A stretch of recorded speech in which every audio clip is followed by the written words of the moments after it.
உனக்குன்னு ஒரு வார்த்தை சொன்னா தூக்குல தொங்குற ஏழை ஜாதிடி நாம.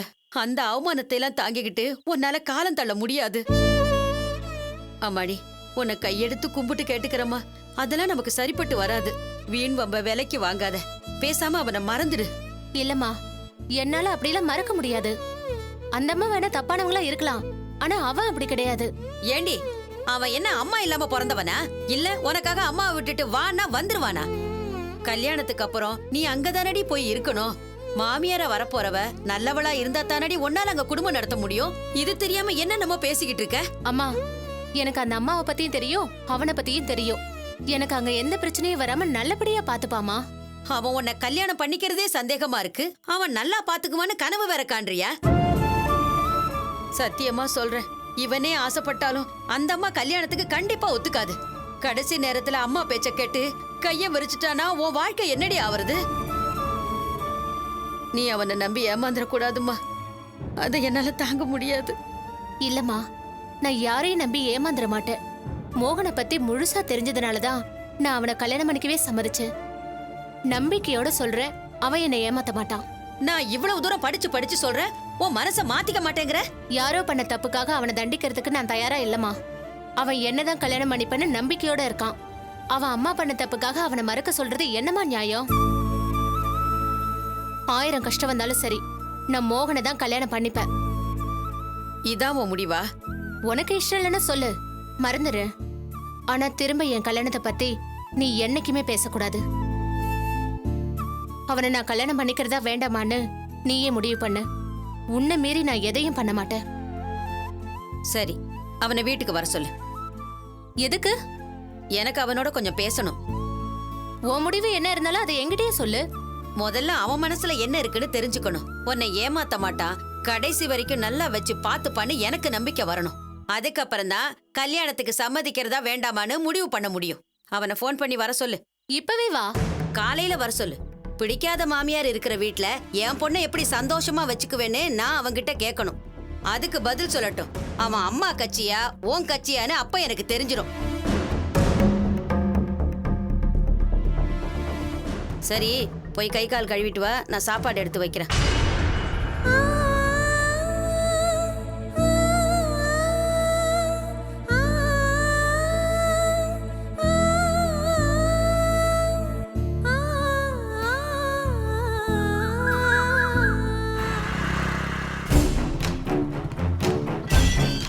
துளசி, துளசி, ஏ துளசி, வாங்கக்கா உட்காருங்க. ஏய், இந்த அக்கா சொக்கெல்லாம் அப்புறம் வச்சுக்கோ. வீட்ல எத்தனை கோடி வச்சிருக்கீங்க? ரூபா நோட் அச்சடிக்க பிரிண்டிங் மெஷின் வச்சிருக்கீங்களோ? சொல்லுடி, நீங்களா பணத்தை சம்பாதிக்கிறீங்களா இல்ல அச்சடிக்கிறீங்களா? என்னாச்சுக்கா, ஏன் இப்படி எல்லாம் கேக்குறீங்க? நீங்க தான் கேட்காம அள்ளி கொடுக்குற வள்ளல் பரம்பரையாச்சே. அதான் பணம் எங்க இருந்து வருதுன்னு கேக்குறேன். அண்ணி, தேவையில்லாம் பேசாதீங்க. இப்ப நீங்க கோவப்பட்டு பேசுற அளவுக்கு என்னாச்சு? உங்க அருமை தம்பி கேக்குறாருல, சொல்லுங்க. ஏண்டா, இந்த மாசம் அம்மாவுக்கு 30,000 கொடுத்தியாமே, உண்மையாடா? ஆமா, கொடுத்தேன். ஏண்டா முட்டாள்தனமா பண்ணிட்டு இருக்க? 1,000 30,000 கொடுக்க சொல்றது? இல்ல, மாசம் 10,000 ரூபாய் பணம் தரணும். அம்மா தான் மாசம் 10,000 கொடுன்னு தான் கேட்டாங்க. ஆனா அதெல்லாம் நம்மளால முடியாது. 3,000 4,000 தரணும் தானே பேசி வச்சோம். ஆமா. என்ன நோமா, நீ வாட்டு சொல்ல 30,000 தூக்கி கொடுத்துட்டு இப்ப என்னல கேக்குறாங்க? சின்னவரு சொன்னபடி கொடுத்துட்டாரு. பெரியவரு எப்ப வந்து தரப்போறீங்கன்னு உங்க அம்மா போன் போட்டு மானங்கிட்ட கேள்வி கேக்குறாங்க. இதெல்லாம் எங்களுக்கு தேவையா? அண்ணி, ஷேர் மார்க்கெட்ல லம்பா ஒரு அமௌண்ட் வந்துச்சுன்னா. நீங்க அறிவாளி, பெரிய வேலை பாக்குறீங்க. உங்க அறிவுக்கும் திறமைக்கும் கோடி கோடியா பணம் கொட்டுன்னு கொட்டும். ஆனா நாங்க அப்படி இல்லையே. ஒத்த காசு சம்பாதிக்கிறதுக்கு உயிரை விடுறோம். ஏண்டா, உன்கிட்ட காசு இருக்கு, நீ ஈஸியா கொடுத்துட்டு வந்துட்ட.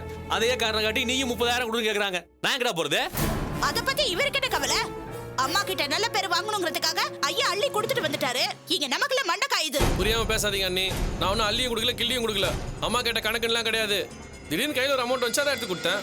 என்னடா பேசுற நீ? இருக்குன்னு நீ கொடுத்துட்ட. இப்ப எனக்குள்ள தலைவலியா இருக்கு. இவருக்கு ஷேர் மார்க்கெட்ல பணம் வந்துச்சா, உடனே தூக்கி கொடுத்துட்டாராம். யார மாட்டி விடுறதுக்காக இப்படி எல்லாம் பண்றாரு? காசு வந்தா உங்க பொண்டாட்டிக்கு நகை வாங்கி போடுங்க, இல்ல ட்ரெஸ் வாங்கி கொடுங்க, இல்ல கோயில் உண்டையில அரோகரான்னு சொல்லிட்டு எல்லா பணத்தையும் போடுங்க. அதை விட்டுட்டு அம்மா கிட்ட காசு கொடுத்துட்டு எங்களை ஐயோ ஐயோன்னு கதற விடுறீங்களே. அக்கா, அவர் மேல கோவப்படாதீங்க. அத்தைக்கு 30,000 கொடுக்க சொன்னது நான் தான். ஏன் பைத்தியக்காரி, உனக்கு எதுக்கு இந்த வேண்டாத வேலையெல்லாம்? காசு கொடுத்து அந்த அம்மா கிட்ட நல்ல பேர் வாங்கணும்னு பாக்குறியா? ஆஹா, அது நடக்காத வேலை. இந்த உலகத்தையே எழுதி வச்சாலும் அந்த அம்மா உன்னை உருப்படாத மருமகன் தான் சொல்லும். அண்ணி தேவையில்லாம கோவப்பட்டு பேசாதீங்க.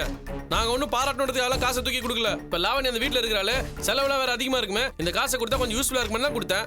சரிடா, உன்கிட்ட இருக்கு, நீ கொடுத்த. ஆனா ஒரு வாரத்தை முன்னாடி என்ன சொல்லிட்டு கொடுத்துருக்கலாமே. அதை எப்படி சொல்லுவாரு? நாங்கெல்லாம் கோடீஸ்வரங்க, யாரையும் கேட்க வேண்டிய அவசியம் இல்லன்னு தானே போய் கொட்டிட்டு வந்திருக்காரு. நம்ம பேரை கெடுத்து பாக்குறதுல இவருக்கு அப்படி என்னங்க சந்தோஷம்? இதுல உங்க பேர் எந்த வகையில கெடுத்தோம் அண்ணி? உங்க அம்மா போன் போட்டு எங்களை எல்லாம் கேவலமா பேசுறாங்க. நீங்க பேங்க் ஆபீசர், ஷேர்ல வேற இன்வெஸ்ட் பண்ணிருக்கீங்க. மாசம் ஆனா டான பணம் கைக்கு வந்துரும். ஆனா எங்களையும் குடுன்னு நச்சரிச்சா நாங்க தலை அடமான வைக்கிறதா தாலி அடமான வைக்கிறதா? உன்னால அம்மாட்ட நான் என்ன பேச்சு வாங்க வேண்டியிருக்கு? நீ பண்றது கொஞ்சம் கூட சரியில்லடா. அம்மா அப்படி பேசுறேன்னா அங்க போய் பேசு. ஏன் இங்க வந்து கத்தினுங்கற? கேட்டீங்களா? நாம கத்திக்கிட்டு இருக்கோமா?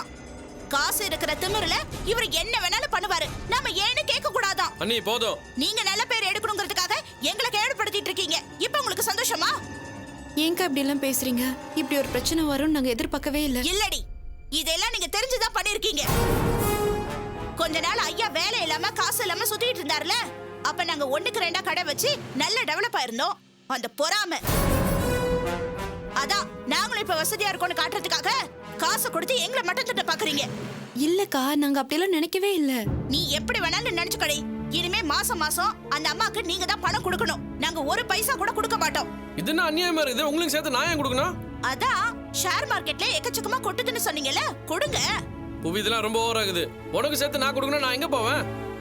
எனக்காக நீ ஒன்னும் அழாத. இந்தா, இதுல 3000 ரூபா இருக்கு. மாசம் மாசம் என்னால இவ்வளவுதான் கொடுக்க முடியும். அதோட 30,000 சேர்த்து போட்டு மொத்தம் 33,000 கொடுத்துறேன் உங்களுக்கு. நல்ல கதையாகுது. 30,000 நான் எங்க போவேன்? தெரியுதுல்ல, இந்த அறிவு முதல்லயே இருந்திருக்கணும். நீங்க என்ன பண்ணுவீங்களோ ஏது பண்ணுவீங்களோ எங்களுக்கு தெரியாது. இனிமே உங்க அம்மா காசு கேட்டு எங்க கடை பக்கம் வரவே கூடாது. அவ்வளவுதான். கோடீஸ்வரன் தம்பி இனிமே உங்க அம்மா பிரச்சனையை பாத்துப்பாரு. வாங்க போலாம். இனிமே எந்த பிரச்சனையும் வராம பாத்துக்க.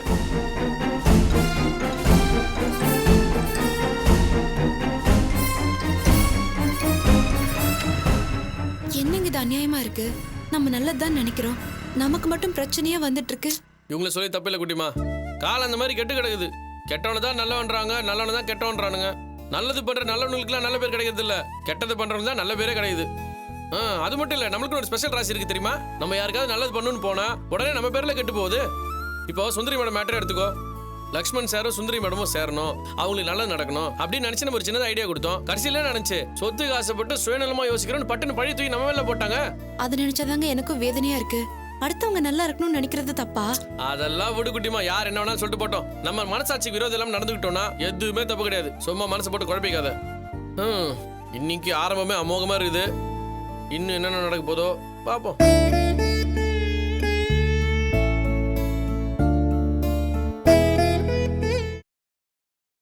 பத்மா, டிஃபன் ரெடியா? ஆச்சுங்க, இத வந்துட்டேன். சீக்கிரமா கொண்டு வா, டைம் ஆகுது இல்ல?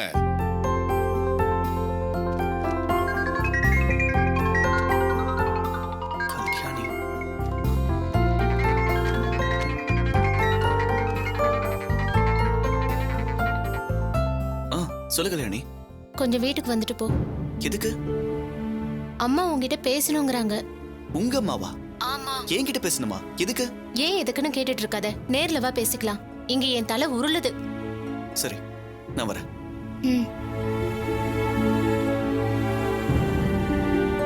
அம்மா, நான் வெளியே கிளம்புறேம்மா. அப்பா, ஃப்ரெண்டை பார்த்துட்டு வந்துடுறேன். டிஃபன் சாப்பிட்டு போடா. வந்து சாப்பிட்டுக்கிறேன்ப்பா. ஏங்க சாப்பிடாம எங்க கிளம்பிட்டான்? யாரோ ஃப்ரெண்டை பார்க்கறது போறானா? சரி சரி, எனக்கு நேரம் ஆகுது, எனக்கு டிஃபன் கொடு. இந்தாங்க. எடுத்துக்கிதாப்பா. கொஞ்சம் இருப்பா, வரேன்.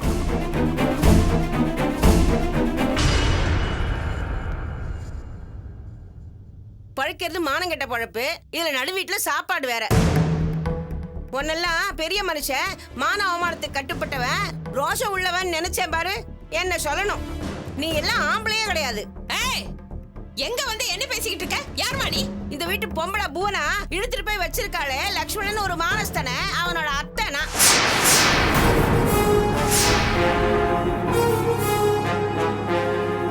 நான் தெரியாம தான் கேக்குறேன். உன்னையும் உன் பொண்ணையும் அவன் அசிங்கப்படுத்தி நாள் அடிச்சுட்டு என் மாப்பிள்ளையோட ஓடி போயிட்டா. மானமுள்ள மனுஷன்னா அப்பவே நீ அவளை வெட்டி இருக்கணும். அன்னைக்கு தைரியம் இல்ல, போனா போகுதுன்னு விட்டுட்ட. இப்ப அதெல்லாம் எதுக்கு பேசிட்டு இருக்கீங்க? கை குழந்தையோட உன்னை தவிக்க விட்டுட்டு போனவள ஏன்னு கேட்க வக்கில்ல. உன்னால என் பொண்ணு வாழ்க்கையும் சேர்ந்துல கட்டிடுச்சு. இவ்வளவு பேசுறீங்களே, அவளையே இன்னும் விட்டு வச்சிருக்கீங்க. எனக்கு தான் தைரியம் இல்ல, உங்களுக்கு தைரியம் இருக்குல்ல? வெட்டி கூறு போட்டுக்க வேண்டியதானே?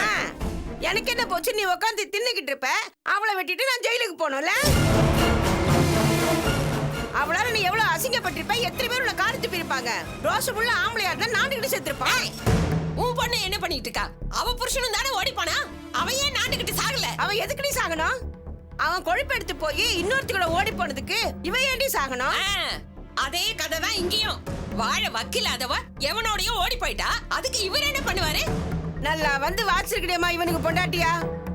மாணிக்க மானஸ்தன்னு பொண்டாட்டி ஓடி போனாலும் இன்னொரு பொண்டாட்டியோட ஒழுக்கமா குடும்பம் நடத்துறான்னு ஊர்ல எல்லாரும் பெருமையா பேசிக்கிறாங்க. அது உன்னாலதானா? பாருங்க, தேவையில்லாம இங்க வந்து பிரச்சனை பண்ணிட்டு இருக்காருங்க. ஓடி போனவளை என்னைக்கும் நான் தொலைச்சு தலை முடிக்கிட்டேன். நீ அப்படி பண்ணிருந்தாதான் யாருக்குமே பிரச்சனை இல்லையே. பழசெல்லாம் மறந்துட்டு இப்ப பொண்டாட்டியோட கூடி கொலாவிட்டு இருக்கியே, அதுதானே அசிங்கமா இருக்கு. ஏன் வாய்க்கு வந்தபடி எல்லாம் பேசுறீங்க? அவ முகத்திலேயே முழிக்க கூடாதுன்னு நினைக்கிறவனா? எனக்கு 3 பிள்ளைங்க இருக்காங்க, ஒரு குடும்பம் இருக்கு, அதை பாத்துக்க வேண்டிய கடமையும் இருக்கு. அதனாலதான் அவளை வெட்டாம விட்டு வச்சிருக்கேன். இல்லன்னா என்னைக்கோ அவளை வெட்டிட்டு நான் ஜெயிலுக்கு போயிருப்பேன். அப்படி நீ பண்ணிருக்கணும். பண்ணிருந்தாதான் நீ மானஸ்தன். ஆனா சொத்துக்கு ஆசைப்பட்டு ஓடி போன அசிங்கத்தோட உறவாடுறியே, உனக்கு கேவலமா இல்ல? வாய்க்கு வந்தபடி எல்லாம் உளறிட்டு இருக்காதீங்க. யார் உறவாடுறாங்க? ஒண்ணும் தெரியாத மாதிரி நடிக்காத. நீ இல்லன்னா உன் பொண்ணு அம்மா அம்மா அவளை கட்டி பிடிச்சு உருகிறாளே, இதெல்லாம் நீ சொல்லாமையா? அதெல்லாம் அப்போ அவளை பழி வாங்கறதுக்காக சும்மா நடிச்சது. நான் சொல்றது இப்போ, இன்னைக்கு. ஆத்தாளு மகளும் இப்போ ஒரே வீட்டுல தான் இருக்காங்க, தெரியுமா உனக்கு? உனக்கு எப்படி தெரியாம இருக்கும்? சொத்துக்கு ஆசைப்பட்டு அவளை அங்க அனுப்பி வச்சது நீதானே? இல்ல, நீங்க சொல்றத நான் நம்ப மாட்டேன். என் பொண்ணு அப்படி பண்ணிருக்க மாட்டா. துளசி அங்க போயிருக்கவே மாட்டா. நல்ல அபாரமா நடிக்கிற. பொண்ணையும் அனுப்பி வச்சுட்டு தெரியாத மாதிரி நடிக்கிறியே, பெரிய ஆள் தான் நீ. இவன் எங்க அங்க போனா? தெரியலையே பத்மா. ஏன் தெரியாது? நீதான் அந்த பொண்ணை அனுப்பியிருக்கேன்னு எல்லாருக்கும் தெரியும். உனக்கு தெரியாம அவ அங்க போயிருக்கவே மாட்டா. முதல்ல நீ அம்மா கூட போய் சேர்ந்துக்கோ, பின்னால நான் வரேன், 2 பேருமா சேர்ந்து சொத்தை அனுபவிக்கலாம்னு நீ சொல்லி அனுப்பியிருப்ப. அனுப்புறதையும் அனுப்பிட்டு ஒண்ணும் தெரியாத மாதிரி நாடகம் வேற. இப்படி ஒரு மானங்கெட்ட ஜென்மத்தை நான் எங்கேயுமே பார்க்கல. கட்டின பொண்டாட்டியோட ஒரே வீட்டுல இவனும் இருப்பானா, இன்னொருத்தனும் இருப்பானா? ஏய், மரியாதையா பேசு. நாக்கை இழுத்து வச்சு அறுத்துருவேன். போது நிறுத்துறி. ஓடுகாலின்னு தெரிஞ்சும் அவளோட உறவாட பொண்ணு அனுப்பி வச்சிருக்கானே, இவனுக்கெல்லாம் என்ன மரியாதை? இன்னைக்கு நான் மட்டும் தான் பேசுறேன், நாளைக்கு ஊரே பார்த்து உங்களை காரி துப்போம். சொத்துக்கு ஆசைப்பட்டு ஓடி போன பொண்டாட்டியோட திரும்ப சேர்ந்துட்டான்னு பெருமையா பேசும். ஆனா உன் பொண்ண சும்மா சொல்லக்கூடாது. சொத்து கிடைக்கும் தெரிஞ்ச உடனே என்னமா பாசத்தை காட்டுறா. இப்ப கூட 5 லட்சத்தை அணுங்காம வாங்கிட்டு தானே போயிருக்கான். இப்படி லட்சமா பணம் கறக்கிறதுக்கு தானே உன் பொண்ணை நீ அங்க அனுப்பி வச்சிருக்க. என்ன நடந்ததுன்னு தெரியாம பேசாதீங்க. காசுக்காக கண்டதையும் திங்கிறவன் நான் கிடையாது. என் பொண்ணு அப்படிப்பட்ட பொண்ணு. போதும் நிறுத்து. நான் தான் உன் பொண்ணு 5 லட்சம் வாங்கிட்டு போயிருக்கான்னு சொல்றேன். ரொம்ப பெருசா பேசுற. போய் உன் பொண்ணை கேளு, வாங்கினது உண்மையா இல்லையான்னு. உனக்கு காசு வேணும்னா கடன் வாங்கு, நகை அடகு, இல்ல பிச்சை எடு. அதை விட்டுட்டு மானத்தை அடகு வைக்கிறியே. ஓடி போன பொண்டாட்டியோட சொத்துல உட்காந்து திங்கலான்னு நினைக்கிறதுலாம் ஒரு பழப்பு.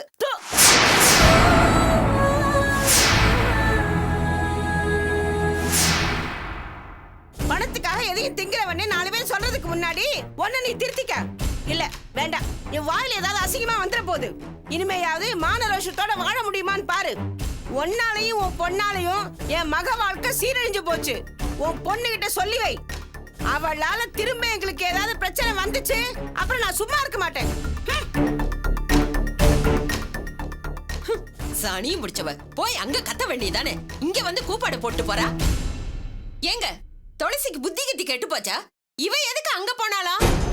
அவளை பார்க்காத, அவ கூட பேசாதன்னு படிச்சு நான் சொல்லிட்டு வந்தேன்.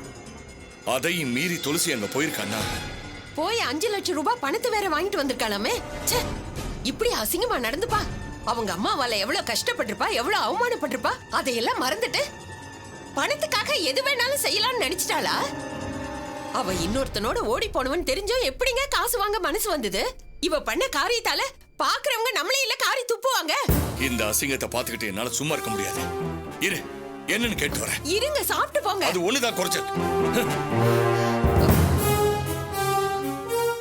குட்டிமா, சீக்கிரம் ரெடி ஆகு, டைம் ஆச்சு. நான் ரெடி தாங்க.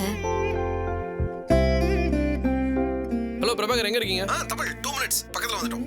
சரி ரைட், சீக்கிரம் வாங்க. பிரபாகர் 10 மினிட்ஸ் வந்து சேர்ந்துருவாரு.